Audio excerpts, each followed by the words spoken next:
अपने सबके मिथिला संस्कार पर स्वागत करै छी।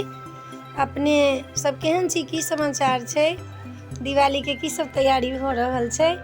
अपने सब लग में दिवाली के वीडियो लऽ के एलहुँ। देखियो दिवालियों के जे छै से बड़ा सस्पेंस छै। सब पाबनि 2 दिने भऽ गेलै। आब 31 अक्टूबर के दिवाली छै। ओरिजिनल जे छै से 31 अक्टूबर के छै। आब कैलेंडर सब में लिखल छै 1 तारीख के, 1 नवंबर के। लेकिन दिवाली तऽ रात में लोग बनबै छै ने। जखन अमावस्या रात में चढ़ि जेतै 31 तारीख के, तऽ वही दिन लोग दिवाली मनेतै। दिन में तऽ दिवाली लोग मनबै नहीं छै। लक्ष्मी जी के पूजा दिन में लोग करै नहीं छै।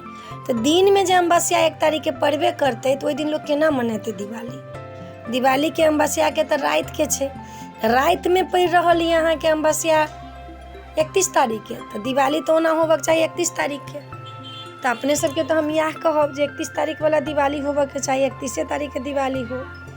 1 तारीख वाला दिवाली दिन में छै, तो दिन में लोग दिवाली तो नहीं करते।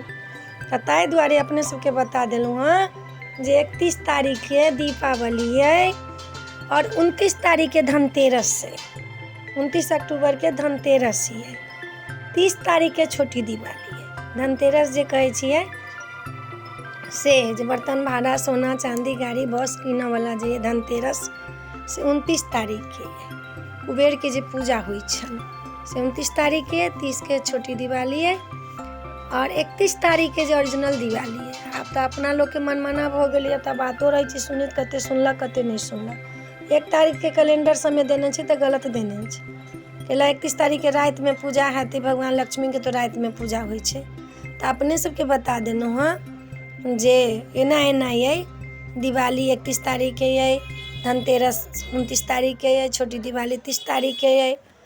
तऽ एहि वीडियो में यह है। अपने सबके नीक लागत चैनल सब्सक्राइब करब, लाइक करब, कहऽ के नहीं बिसरब। जय मिथिला, जय माता जी।